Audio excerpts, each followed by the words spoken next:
¿Qué tal? ¿Cómo andan?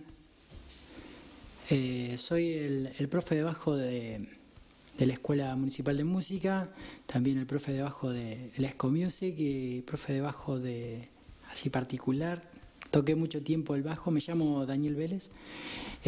Toqué mucho tiempo como músico contratado, así, freelancer, para distintos artistas. Grabé algunos discos como bajista y también, bueno, soy compositor, bueno, etcétera, cantante, quién sabe.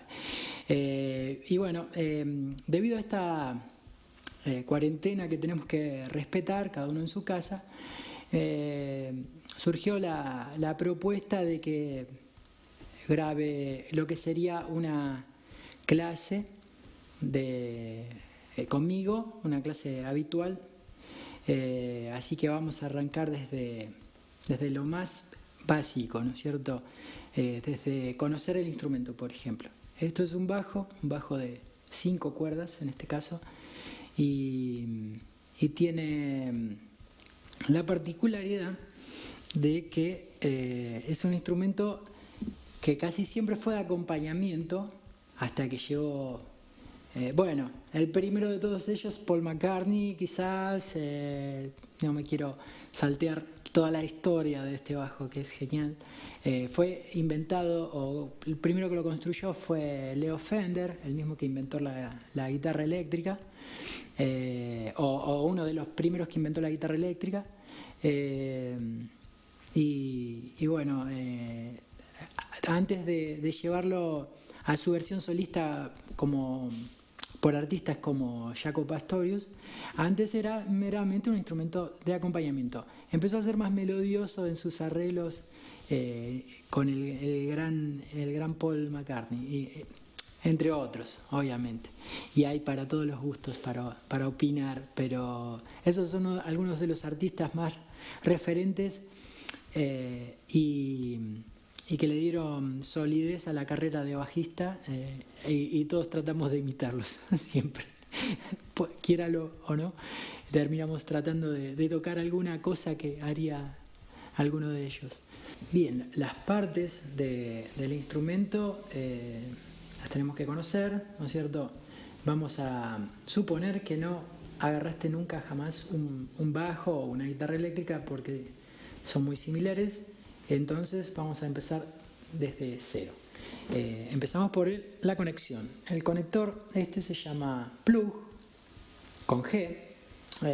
La conexión hembra, digamos, a donde entra esto es un jack que tiene la misma característica o la misma función que el conectorcito o la entrada de tus auriculares en el celu. Es exactamente lo mismo, ¿no? En otro tamaño, pero bueno, funciona igual.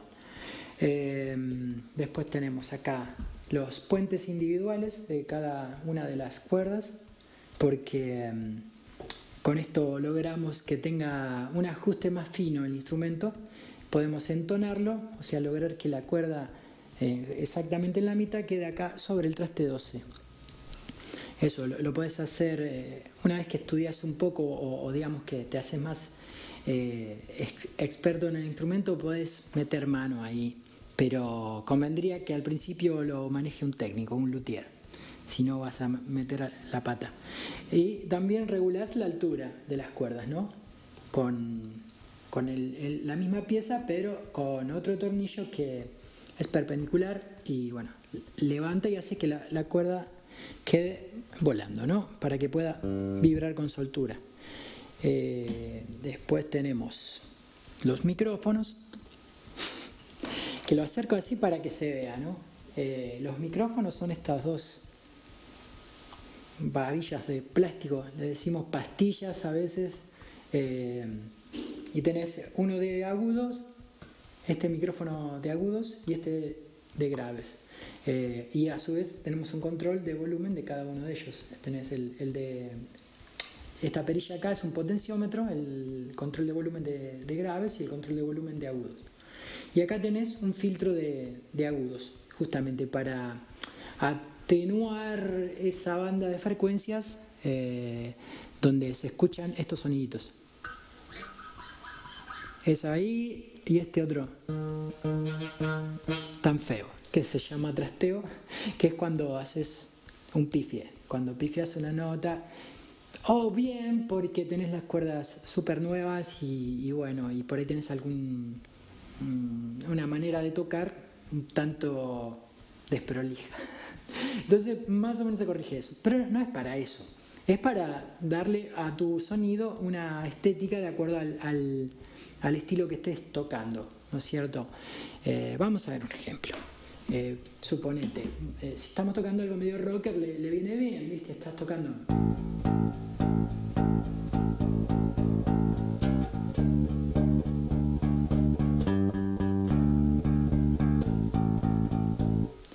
¿Viste? Pero si estás tocando algo medio bluesy, capaz que quede bueno atenuarle los agudos, ¿no?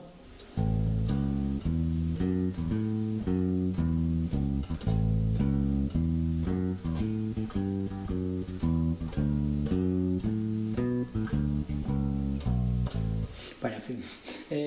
Y ahí tenés otro audio, otro sonido que le podés lograr simplemente moviendo la perilla esta. Y así más opaco. Bueno, yo sé que al principio cuesta encontrarle las pequeñas sutiles variaciones que te dan los filtros así de bandas y eso, pero con el tiempo lo empezás a encontrar. Después, bueno, seguimos con la descripción del instrumento. Tenés acá el cuerpo, es de madera. En este bajo está hecho con 3 capas de madera. Tiene 2 más rígidas, una por encima y otra por debajo, y en el medio una más porosa, menos densa, y bueno, le da una característica muy interesante a este instrumento. Hay otro tipo de bajos, vienen a veces una pieza sólida. Bueno, tenemos que tener la suficiente cantidad de horas tocando como para saber qué suena más, qué te conviene, qué te gusta más, qué se adecua más a lo que estás haciendo, a tu trabajo como músico, ¿no es cierto? Dónde te querés desempeñar. O sea, son digamos, pequeñas sutilezas que te va a dar el instrumento. No es que va a cambiar demasiado tu manera de tocar porque cambias de instrumento, siempre el que suena es el músico. Después, bueno, las características físicas de cada bajo te pueden ayudar a potenciar esa característica que vos tenés para tocar o desempeñarte mejor en ese género. Pero, bueno, como siempre hay que tocar, hay que perfeccionarse, estudiar y después recién preocuparse de eso, ¿no? Bueno, después el siguiente paso sería, acá tenemos la tapa del alma. Acá esta parte de plástico tapa la entrada a un tornillo que tiene el mástil a todo a lo largo, así que compensa la tensión de las cuerdas. Las cuerdas, obviamente, al estar siendo estiradas desde acá de las clavijas, tienden a vencer a la madera, y este tornillo la vuelve, compensa esa energía, ¿no? Y bueno, se regula desde acá. Después tenés el mástil en sí, que es toda esta parte del bajo, parte larga.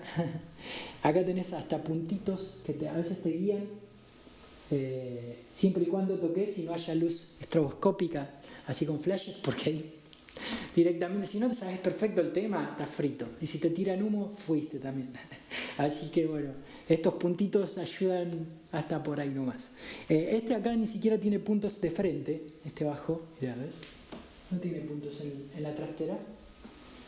Hay otros que sí tienen puntitos, así en el traste 3, en el 5, en el 7, en el 9, en el 12 tiene un doble punto. Bueno, este no lo tiene. Ya presupuso el constructor que uno sabía tocar el bajo. Bien, seguimos. El mástil, tenés la trastera, que cada uno de estos fierritos le decimos trastes, y la distancia a veces por ¿cómo sería? Por adición, decimos a veces que la distancia esta es en el traste, pero no, este sería el espacio entre trastes. El traste en realidad es el fierrito este, que también se construye con algunas aleaciones. Bueno, hay una variedad de cosas y bueno, no viene al caso entrar en detalle ahora. Después tenés acá la cejuela, que es esta pieza que puede ser de hueso, de plástico, que le da la altura a la cuerda. A ver si se alcanza a ver. Me choqué el micrófono, seguro que sonó como una explosión. Después lo corrijo en la edición. Acá tenés, digamos, la cejuela que hace que la cuerda también vuelva a tener el sostén que le dio acá desde los puentecitos, para que la cuerda quede vibrando entre medio de esos dos puntos de apoyo. Después tenés las clavijas, que son estas llavecitas acá, que justamente tiran de la cuerda, enroscándola y dándole tensión para lograr que vibre en la frecuencia que a nosotros nos interese. O sea, a eso le llamamos afinación, a conseguir ahí un sonido con una frecuencia que normalmente la usamos todos la misma. Ahí hablamos de afinación, pero hay distintas frecuencias donde uno puede afinar, ¿no es cierto? También es una materia súper amplia e interesante, porque habla de principios físicos, así que está buenísimo. Y bueno, por detrás se alcanzan a ver si se ve. Ahí está. Cada clavija está sellada. Hay otras clavijas que son abiertas, que vienen el engranaje se ve, y vos podés lubricarlo con grafito o con lo que sea, aceite de máquina con grafito, convendría.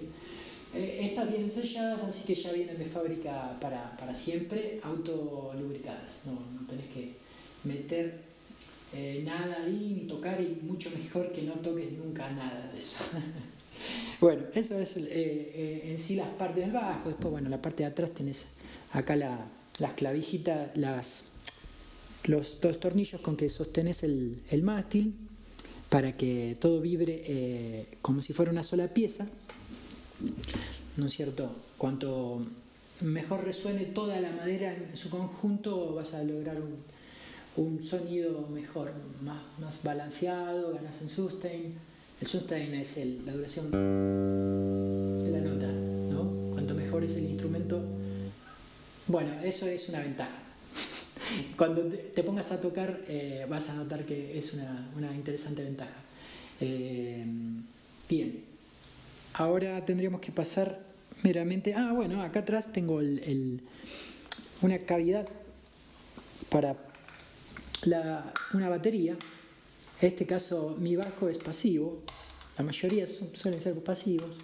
No hay uno mejor que otro, o sea, puede ser un pasivo muy bueno o un activo muy bueno. Normalmente para grabar usas un pasivo, porque el activo el propio circuitito que preamplifica la señal hace que a veces se pierdan alguna variedad de sonido que te da el pasivo.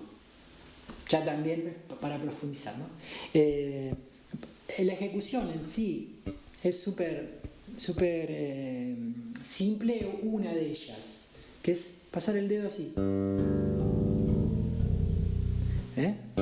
Y tirás de la primera cuerda con la punta del dedo y pega, y se detiene el dedo en la segunda cuerda, por ejemplo, o sea, en la cuerda de arriba. Puedes tocar también así. De hecho, muchos años toqué así, porque me molestaba este ruido. Así que bueno, nada, después lo corregí, vi que la gran mayoría de la gente toca así. Pero también puedes tocar con el pulgar.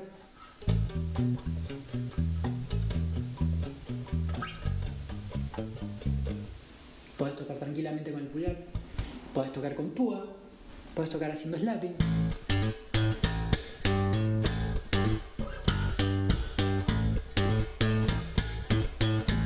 Que te da un sonido afinado, o sea, de una nota, pero con una percusión adicional, ¿no es cierto? Que se genera pegándole con el dedo pulgar. Hay varias maneras, puedes pegarle para acá atrás. A mí me gusta conseguir un agudo que te da pegar sobre el traste, el último traste que tenés en el bajo. Ese sonidito a mí me encanta. Hay otros que tocan más acá atrás. Hay cada maestro con su librito, ¿no es cierto? Después la otra parte del popping, que es hacer chasquear la cuerda, tirar y lograr que la propia inercia haga que pegue la cuerda sobre los trastes y hace ese sonido. Entonces te queda como una percusión. Y si le pones nota, ya te queda un sonido de bajo y a su vez una percusión.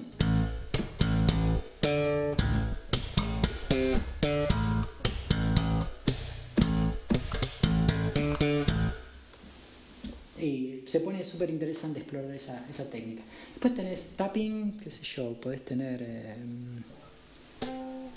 a ver qué podemos tocar de tapping.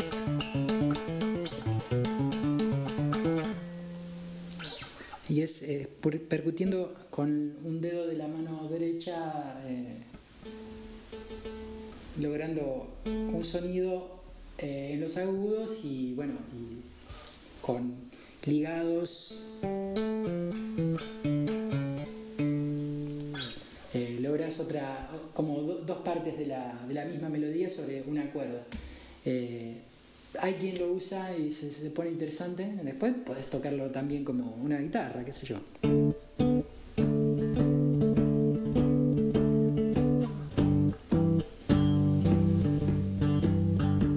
Y después también podés tocarlo como una melodía, ¿no es cierto?